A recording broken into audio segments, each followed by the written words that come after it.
Well, hello everyone, and welcome to another Focus podcast. I'm Singinlisa. So happy that you stopped by. And if this is your first time, I would love for you to click that like button so that I know you were here, and then we can become a part of the Focus family where you get to find out when the next video is uploaded.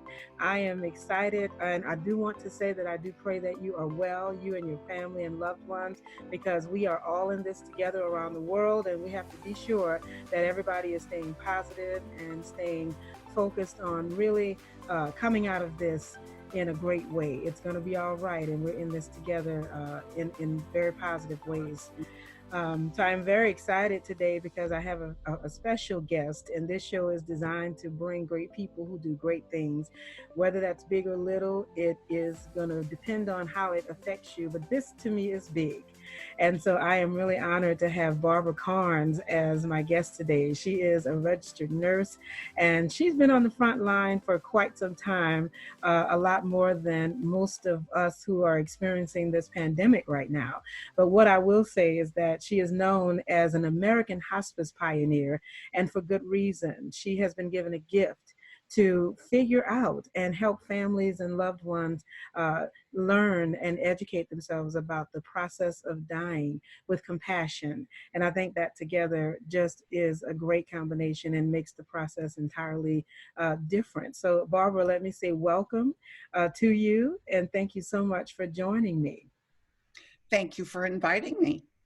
It is a pleasure. And now you have gotten an early start in what we are all becoming somewhat familiar with in the area of care and nursing and providing what people need in a time where everything is up in the air and things are very unsure and scary.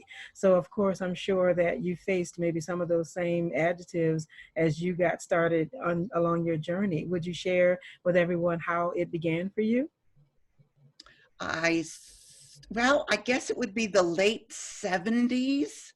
I was kind of looking for what I was going to do when I grew up, and I was in my 40s at that point, but my family was getting older.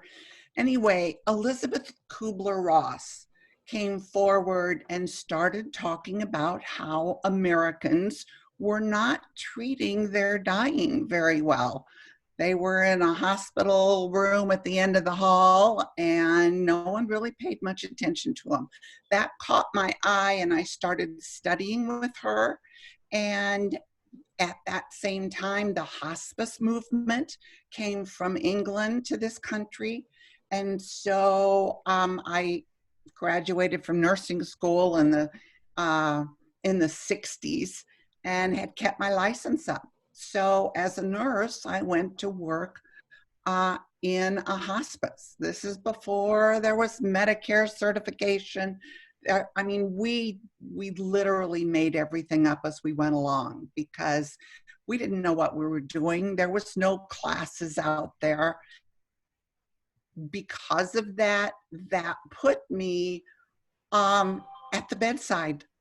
You know, in the families, we had them for months and months, and our goal was to be at the bedside at the moment of death. And so I was literally there, and I learned that there was a process to dying from disease or old age, that it didn't just happen. And so that's how I got here. Well, it was definitely something that has benefited all of us, whether now or at some time in the future, because many people are looking for answers. And that is definitely an area of mystery for many. It's fearful for many.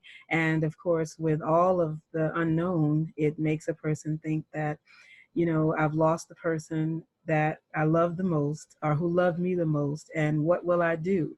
But you found some answers by being at the bedside and sharing and getting to know the people who were in that bed. And so I think that is just a very personal experience that has great rewards. And so you wrote a book out of it because you ended up being by the bedside so many times, right? Our goal, as I said, was to be with the family at the moment of death. And we were on call 24/7. One night, I am in a patient's home. She is in her bedroom, and I'm in the family room with her family. And I'm talking to them about dying and what their mother is going through, what's going to happen, what to look for. And one of the daughters was taking notes. And I thought, oh my goodness, she shouldn't have to be taking notes on this. So that weekend, I went home, and this is before computers, it's in the 80s. And I sat down with a yellow legal pad and wrote out what I wanted my families to know about their loved one that was dying, so that they could understand that while mother was dying, nothing bad was happening, nothing pathological was happening. It was very, very sad, doing what she was supposed to be doing. And then I put that in a book, and that's where Gone From My Sight came from. Well, and Gone From My Sight has become a multi-million bestseller. You have just, many have taken advantage of it, and all that you have put in that book has obviously been what people need, because it's been a tremendous guide for many years and been a reference book. And then you have several other books, and now several lessons and opportunities for people to learn the process that they need as a family and as an individual to become stronger and just to be prepared and more knowledgeable about the process. And I think that is a wonderful growth out of all that you've been able to experience. And so would you share with everyone also, up through the years, how has it been for you to go from the beginning that you sort of fell into to be where you are now with great purpose? Well, I was at the bedside for 5 years, and then I became involved in administrative. Was the director of a couple different hospices. In 1994, died, and my stepfather. 5 months from within 5 months of each other, they both died, and so I quit my job so I could take care of her and them. And when it was all over, I thought, well, I kind of need a break before I go back to work. And people started calling me, asking me to do workshops, to give presentations. And it was at that point that my shift went from direct care and direct involvement with hospice to being an educator on end of life. All those years in hospice had taught me a great deal about end of life. And it's not really taught a lot in nursing schools or in med schools. And so it kind of became my mission to educate, because taking care of someone at end of life is different than taking care of someone who's going to get better. But most people don't know that. Most of the time, our work in end of life is judged by how people get better, unless we teach them otherwise. And so that's my role now, is to teach about the normal, natural way that the body dies. Wow. What are the one or two significant points that we may not be aware of during that process? Okay, there are really just two ways to die.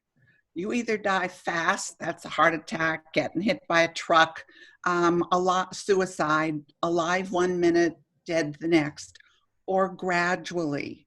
And gradual death has a process to it. If it didn't have a process, if it just happened, it would be fast death. So that gradual death is either disease or old age. Old age takes longer than disease, but otherwise they're exactly the same. And that process begins months before death from disease happens. 2, 3, 4 months before death, 3 things start happening. One is a person's eating habits change, and gradually over the time, they go from stopping eating meat to not eating or drinking anything in the days before death. So it's on a continuum. They also start to withdraw from the world around them. They're not interested in what's going on. They're going within. That's where they're focused gradually. And their sleeping habits increase from an afternoon nap to being asleep more than awake. Those are three things you're going to track to see if a person has entered the dying process and where they are on that continuum of months. Yeah, I can identify with that. I've had my personal experience as well with that. So everything you have said is definitely a part of the process that I observed as well with my mother, and so I do know that those are accurate and true, and will vary, per person, because I find one of the interesting things is now that information is known through nurses and doctors and all of the techniques that they are aware of, they start to tell you certain timelines. And the surprise is always that it's never what they say, because we always say somebody else is in control, and the timeline is either lengthened and everybody's surprised. You cannot put a number on how long someone has to live because there's so many dynamics. We're going to die the way we've lived. We're going to die according to our personality. We have limited control over the time that we die. The closest we can get to a person, to estimating a time, is months, weeks, days, or hours. Beware of anyone who puts a number on how long someone has to live. Absolutely. I totally agree. Well, now that you have become the go-to person, you've got the book, you've got some answers.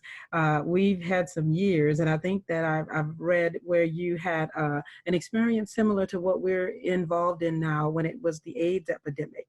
And that was your experience dealing with maybe unknown methods of how to care for someone. Had to learn how to think out of the box. I remember the first family that I went to. It was the first person with AIDS in our agency. And it was a young woman from another state. Her husband had died of, I'm going to put this in quotes, an unknown illness. Now we know that he was an IV drug user and he died from AIDS. She comes home to her parents and with her a young baby, 2 years old, classified as failure to thrive. Again, now we know that he was born with HIV. It's just we didn't know it then. So I went into that family. I was so scared. I mean, we knew it was contagious. We didn't know at that time how or why it was contagious, just that it was. And the first thing I said to that mother was, I've never done this before. This is the first time I've worked with anyone that is diagnosed with AIDS, and we're going to learn together. But I'm going to say to you, if I make mistakes, they will be on the side of caution. I will be very, very careful in protecting you and this little boy and whatever it is, because we knew it was contagious. We just didn't know how. The end of that story is that 2 years later, I got a call from grandma, and the little boy came onto our hospice and he died from AIDS. It just took 2 years. Wow. Well, that is so, I guess, endearing in one sense. And I'm glad you said that, being very transparent, that you were scared, because I would imagine just not knowing. And as you went further along after this particular boy, were there other cases where you brought more knowledge, obviously, into it? Every situation we learned something new. And in the 2 years, by the time we took care of him, we weren't wearing gowns and gloves and masks, which is what we were doing when mom was dying. With the little guy, yeah, we put gloves on when we, helped into the bathroom. But other than that, we had learned so much in those 2 years. And I believe 2 years from now, we will look back at this and go, oh, yeah, wow, we just didn't know what we know now. Yeah, I totally agree. I think that there will be so much to discuss years from now, everything from the process of care to the fact that maybe we didn't need all of that toilet paper. Yeah. Yeah, yep. And then, We don't have to have all that meat. right. So it will be quite a story to tell, many, many years to come. But everyone, again, I want to not go further without you realizing that we are speaking to a pioneer. This is Barbara Karnes, and she has many answers. And many people have had questions throughout the years about the process of dying. Probably didn't even want to talk about it because to them it's like taboo. You just didn't understand it. And so you left it alone and just let it happen. But I'm here to tell you that this lady, this wonderful woman, has a gift and she has it for you. You can get it through her book. You can get it through following her on all social media platforms and just finding out what it is she knows that can help you become better educated and add that to your compassion to your loved one. And I think that you'll be able to live life in a better way. And I believe, Barbara, would you say that people have been more at ease and more peaceful with their life when they understood better some of the processes? I would say that it really helps the families to understand um, what's normal versus what's pathological. We don't have any role models on what it's like to die other than the movies and television. And believe me, people don't die like they do on television and the movies. There's this process. And if you understand the process, you can see that mom's doing what she's supposed to be doing. And that's materials come in. It's to neutralize the fear that we all bring to the bedside.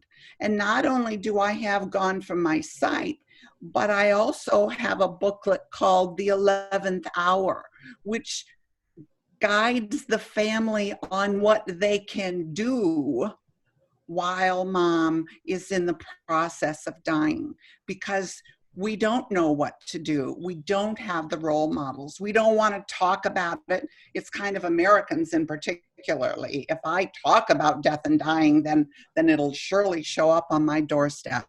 So we are ostriches. We ignore until someone close to us is diagnosed with a life-threatening illness.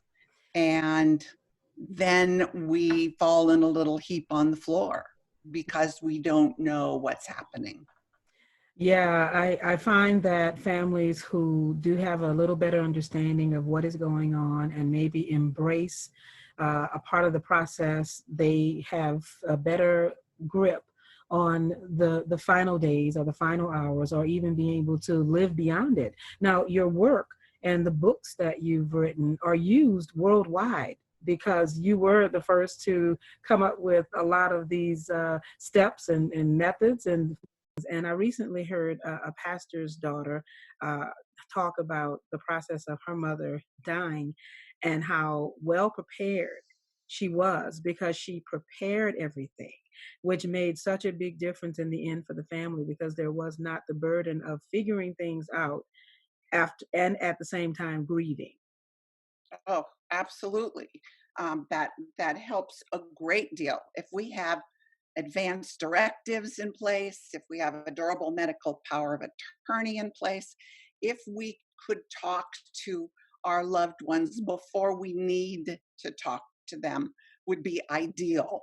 Yes. Before anyone's sick, before we think about not having our loved one with us. But we tend to figure, if I talk about it, then it'll happen. So we don't talk about it. Right.